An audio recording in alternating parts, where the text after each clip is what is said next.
राधे राधे दोस्तों। अब तक आपने कार्तिक मास की महिमा सुनी। अब मार्गशीर्ष माह के बारे में मैं आपको कुछ महत्वपूर्ण जानकारी दूंगी। मार्गशीर्ष माह एक नक्षत्र के नाम से ही मार्गशीर्ष माह पड़ा है। मार्गशीर्ष माह को भगवान श्री कृष्ण की पूजा के लिए बहुत महत्वपूर्ण माना जाता है। ऐसा कहा जाता है कि इस महीने में जप तप और ध्यान करने से सभी तरह के बिगड़े कार्य बन जाते हैं। इस महीने में अगर आप कान्हा का मंत्र जप करेंगे तो आपकी सभी मनोकामनाएं पूर्ण होती हैं। भगवान श्री कृष्ण ने स्वयं को मार्गशीर्ष बताया है। श्री कृष्ण कहते हैं, मैं सामों में व्रत साम, छंदों में गायत्री, मासों में मार्गशीर्ष और ऋतुओं में बसंत ऋतु हूँ। इस एक श्लोक उन्होंने गीता में बोला।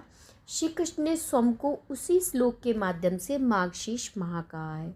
अब मैं आपको मार्गशीर्ष माह के बारे में कुछ महत्वपूर्ण जानकारी दूंगी। ध्यानपूर्वक और भक्ति भाव से सुनिए।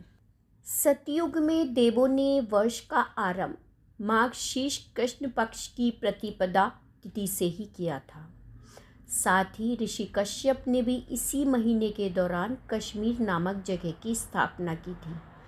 मार्गशीर्ष मास के दौरान यदि यमुना नदी में स्नान किया जाए तो उसका बहुत बड़ा महत्व है।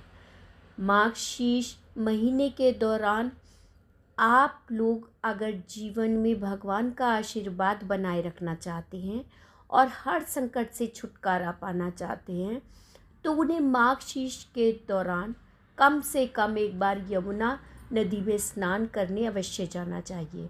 लेकिन जिन लोगों के लिए ऐसा करना संभव नहीं है वो लोग घर पर ही अपने स्नान के पानी में थोड़ा सा पवित्र जल मिलाकर स्नान कर सकते हैं।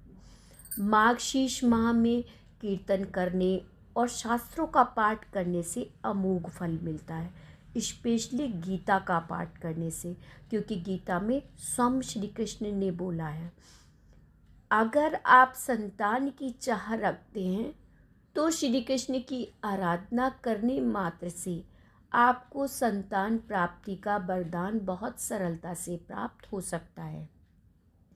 इस महीने में सांवले सलोने भगवान श्री कृष्ण की उपासना करना और पवित्र नदियों, तट या सरोवर में स्नान करना विशेष शुभदायी होता है। इस महीने में किए गए हर तरह के मंगल कार्य विशेष फलदायी होते हैं। इस महीने में पूरे मन से श्री कृष्ण की आराधना करने से चंद्रमा से अमृत तत्व की प्राप्ति होती है। मार्गशीर्ष महीने में कृष्ण मंत्रों, आरती, चालीसा, श्लोक, स्तुति आदि का विशेष पाठ फलदायी होता है। इस महीने गौ सेवा अवश्य करनी चाहिए। गायों की सेवा और उनकी उचित देखभाल करने से श्री कृष्ण प्रसन्न होते हैं। इस महीने में गाय के शुद्ध देशी घी का दिया अगर कृष्ण मंदिर में जलाएं तो श्री कृष्ण बहुत जल्दी प्रसन्न होते हैं। इसके अलावा श्री कृष्ण को अपना बनाना और उनकी कृपा पाने के लिए केवल प्रेम की साधना ही पर्याप्त है। इसीलिए दिल से बोलिए हरे कृष्णा। इस महीने में अगर आप पूरे भाव से श्री कृष्ण को पुकारेंगे तो निश्चित ही आपको उचित फल मिलेगा। इसके साथ ही इस महीने में तेल मालिश करना शुभ फलदायक होता है। स्कंद पुराण के अनुसार श्री कृष्ण और राधा की कृपा पाने वाले मनुष्य को मार्गशीर्ष माह में व्रत, उपवास व निरंतर भजन कीर्तन करते रहना चाहिए। इस महीने में कुछ वस्तुओं का प्रयोग करने की शास्त्रों में मनाही है, स्पेशली जीरा। इसके साथ ही शाम के समय यानी संध्या काल में श्री कृष्ण और राधा की आराधना के साथ साथ विष्णु जी और शिव जी के भजन कीर्तन की को अवश्य करने चाहिए। मार्गशीर्ष माह में भगवान श्री कृष्ण के बाल रूप की कथा का श्रवण करते रहना चाहिए। इसमें माता यशोदा के जीवन को दर्शाया जाता है। गीता के 10वें अध्याय के 35वें श्लोक में भगवान श्री कृष्ण ने कहा है, व्रत साम था साम नाम गायत्री छंद साम हम मासानाम मार्गशीर्ष हम तुनाम कुसुमा कर, अर्थात गायन करने योग्य श्रुतियों में मैं व्रत साम और छंदों में गायत्री छंद हूँ तथा महीनों में मार्गशीर्ष और ऋतुओं में बसंत में ही हूँ। इस माह की अमावस्या को माता लक्ष्मी की पूजा करना बहुत ही शुभदायक होता है।